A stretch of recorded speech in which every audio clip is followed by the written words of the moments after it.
ನಮ್ಮ ಅಕ್ಕನ್ನ ಒಲೆಗೆ ಬೆಂಕಿ ಹೆಚ್ಚು ಅಂದರೆ ಪಾತ್ರೆಗೆ ಬೆಂಕಿ ಹೆಚ್ಚವಳೆ ಗುರು. Hello guys, welcome back to Darshu diaries guys.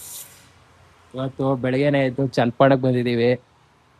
ನಮ್ಮ ಬ್ರದರು ಮನೆ ರೆಡಿ ಮಾಡಿಸ್ತಾರ, ಅವ್ರಿಗೆ ಇಂಟೀರಿಯರ್ ಐಟಮ್ ಬೇಕಂತ ತರಕ್ ಬಂದಿದ್ದೀವಿ. ಮದ್ವೆ ಫುಲ್ ರೆಡಿನಾ?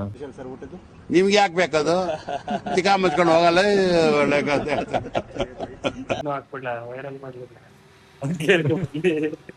ಐಟಮ್ ತಕೊಂಡು ದೇಶ ಕುಡಿಯುವ ಅಂತ ಬಂದು ನೆಮ್ಮದಿಯಾಗಿ ಬಿಡ್ರೋ, ನೆಮ್ಮದಿಯಾಗಿ ಇರಬೇಕು. ಇದ್ರೆ ನೆಮ್ಮದಿಯಾಗಿರ್ಬೇಕು. ಎಲ್ಲಾದ್ರೂ ವಿಡಿಯೋ ಮಾಡ್ಕೊಂಡು ಬಂದ್ಬಿಡ್ತೀಯ, ವೈರಲ್ ಆಗ್ಬೇಕು ನಿಮ್ಮಂತೆಯವರೆಲ್ಲ. ಬೇಡಪ್ಪ, ನೀನೇ ಆಗೋ. ಜ್ಯೂಸ್ ಕುಡ್ಕೊಂಡು ಮನೆ ಕಡೆ ಬಂದೆ. ಮನೆಗೆ ಬಂದು ನೋಡಿದ್ರೆ ನಮ್ಮ ಅಕ್ಕ ಸರ್ಪ್ರೈಸಾಗಿ ಬಂದ್ಬಿಟ್ಟವಳೆ. ಅಕ್ಕ ಅಕ್ಕ ಎಷ್ಟು ದಿನ ಆಯ್ತಕ್ಕ ನೋಡಿ ಚೆನ್ನಾಗಿದ್ದೀನಿ.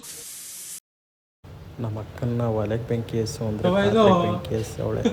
ಅಯ್ಯೋ ಕರ್ಮ.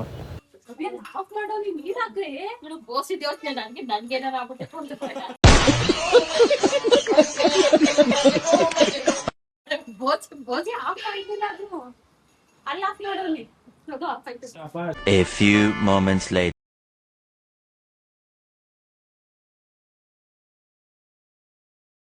ಈ ಗದ್ದೆ ಪದ್ದಲೆ ಹಿಡಿಡಿ ನಿಂತ್ಕದ ಅಂದಿಡಿರು ಹಂಗೆ ಏನ್ ಬೈಂಡಿಂಗ್ ಎತ್ಕೊಂಡು ಹೆಂಗ್ ನಿಂತ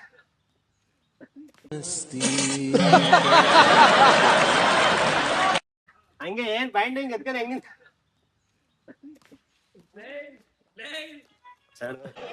ನೀನ್ ಯಾವನ ನನ್ನ ವಿಚಾರ ಕೇಳಕ್ಕೆ?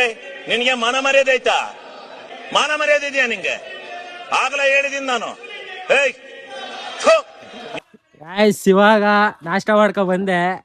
ನೋಡ್ರಿ ಇಲ್ಲಿ ಹಂದಿ ಹಿಡಿಯೋರು ಯಾವ ತರ ಹಿಡಿದು ಅಂತ ತೋರಿಸ್ತವ್ರ ಇಲ್ಲಿ. ಅಲ್ಲಿ ಹಿಡಿದು ಹೆಂಗ್ ನಿಂತಾವ್ ನೋಡು. ಅಲ್ಲಿ ಏನು ಪಾಲ್ ಹಿಡಿಯಲೇ ಹಂದಿ ಅಲ್ಲೇ ಅದ್ರಲ್ಲೇ.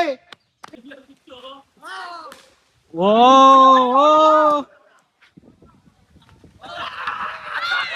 ಏಲೇ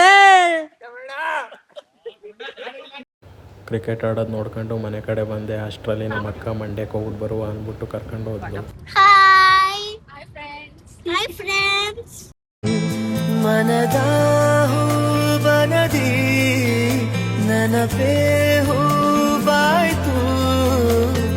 ಅರೆ ಮಾತು ಅರೆ ನೋಟ ಮರೆಯದೆ ಕಾಡಿ ಅರೆ ಗಾನ